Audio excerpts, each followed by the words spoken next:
Let's talk about how most avoidants feel after a breakup. When someone has an avoidant attachment style, they tend to ignore or avoid intense emotions. They essentially run from uncomfortable feelings. The ending of a relationship is no different. In fact, they tend to feel relieved after a breakup. They see it as no more arguments, no more yelling, no more demands. I'm alone again. I'm free. After having their trauma response activated over and over again in the relationship, they feel like they can finally come up for air.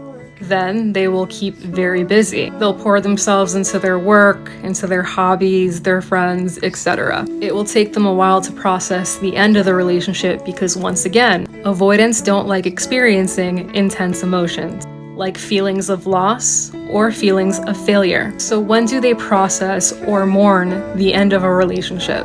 When they have the opportunity to experience your absence, and when they get tired enough to sit alone with their feelings. If an avoidant partner breaks up with you, do not call, do not text, watch their Instagram story, like or comment on their post, because every time you do, it resets the clock for that to happen. And after all, a breakup is a boundary that should always be respected. Now, some avoidant partners have a tendency to come back and rope you into these unhealthy on-again, off-again relationships. But when they do, you have to ask yourself, is unhealthy what you're willing to settle for? Or do you want something that's more aligned with your needs? Get out there, start working on yourself, learn about attachment styles, and start healing. Because when you do, you start attracting that healthy, sustainable love that you deserve. I'm a big advocate for therapy, but if you don't have access to that resource, I do one-on-one coaching where you're free to just vent and express yourself without judgment and get a little bit of insight in return.